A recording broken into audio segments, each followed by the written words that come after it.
লিখছেন তাপসী শতপথী পাহাড়ি, BE18 বিধাননগর, পূর্ব মেদিনীপুর, পশ্চিম মেদিনীপুর থেকে। পরিবেশ বান্ধব প্রত্যুষা, তোমার নির্ভেজাল ভালোবাসায় আমার সকালটা নির্মল হয়ে ওঠে।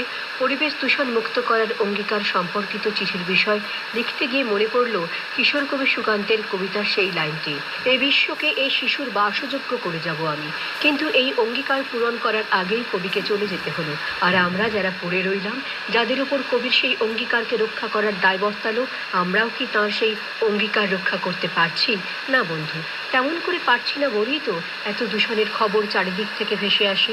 2024 সালের দূষণ সূচকে ভারত বিশ্বের পঞ্চম সর্বাধিক দূষিত দেশ হিসেবে স্থান পেয়েছে, যেখানে 2023 সালে এটি তৃতীয় স্থানে ছিল, আর দিল্লি সবচেয়ে দূষিত রাজধানী শহর হিসেবে চিহ্নিত হয়েছে। এর জন্য দায়ী কিন্তু আমরা সবাই।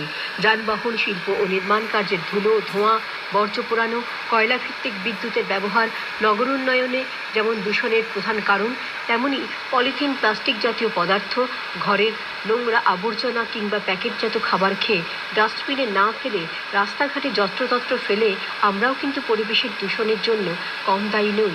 শুধু কি তাই, প্রতিহিংসা ও ঈর্ষা পরায়ণ হয়ে নিত্য কলহ দ্বন্দ্বে লিপ্ত হয়ে মানসিক দূষণও কম ছড়াচ্ছি না আমরা। সব মিলিয়ে আমাদের অসহিষ্ণু মনোভাব, পরিবেশ নিয়ে অসচেতনতা ও উদাসীনতায় পরিবেশ দূষিত হচ্ছে প্রতিনিয়ত। এই বিষাক্ত পরিবেশে হাঁফিয়ে উঠে রবি ঠাকুরের মতো আমাদের অন্তরাত্মাও এই বলে আর্ত আবেদন করছে, দাও ফিরে সে অরণ্য, লও এ নগর, লও যত লৌহ, লোষ্ট্র, কাষ্ঠ ও প্রস্তর, হে নবসভ্যতা। ধন্যবাদ আনতে তাপসী শতপথী পাহাড়ি, পশ্চিম মেদিনীপুর।